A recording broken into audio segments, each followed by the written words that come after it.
When I was a kid in school, I didn't really much care for history.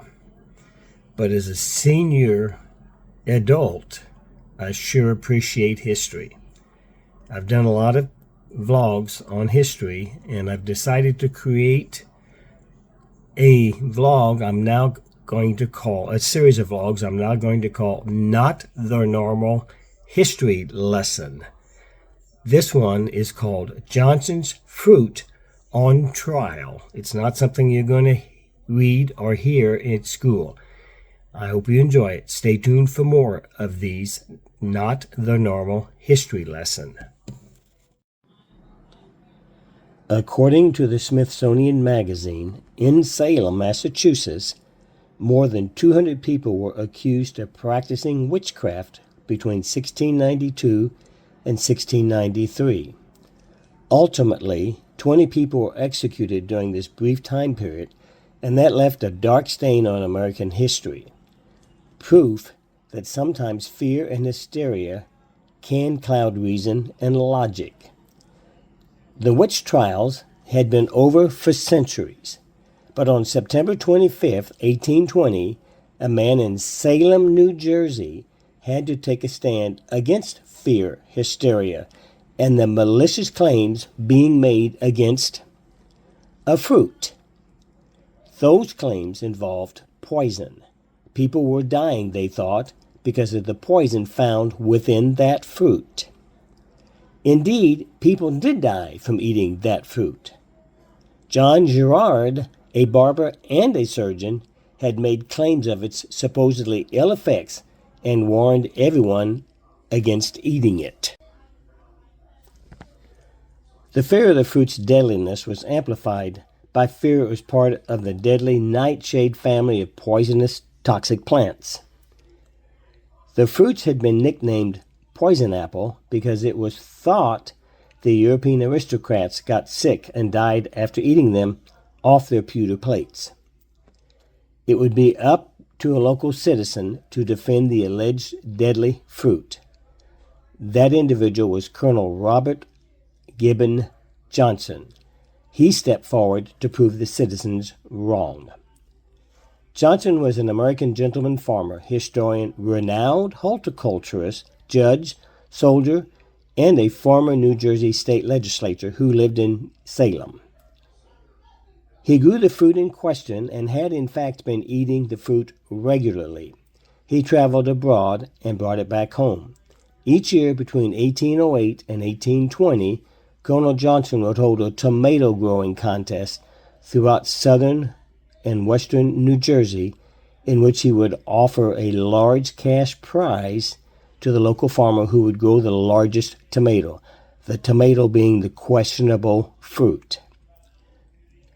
Despite his determination to promote the fruit and its benefits to his home state of New Jersey, the tomato's reputation as poisonous stuck.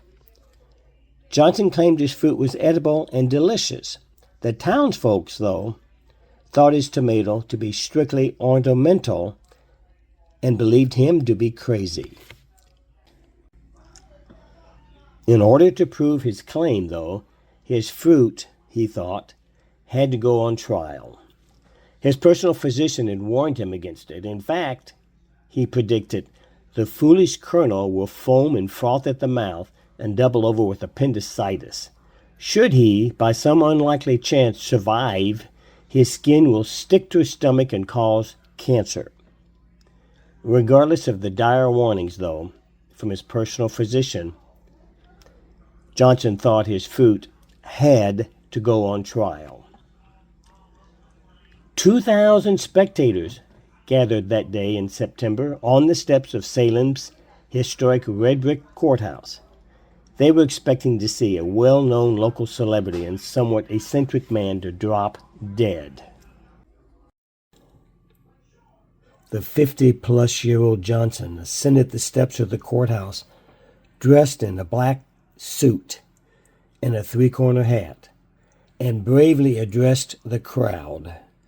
At 11:45 a.m., Johnson stood atop the courthouse steps in Salem, placed the basket of tomatoes he was carrying down by his side, and gazed out over the crowd. A silence fell over them. Johnson announced, "Beginning at noon, I will eat one tomato after another until I finish consuming the entire basket to prove that this fruit, oft derisively called the wolf peach or the love apple, is entirely safe to eat." But just in case Johnson would suffer the consequences of eating poison, there was a physician on standby.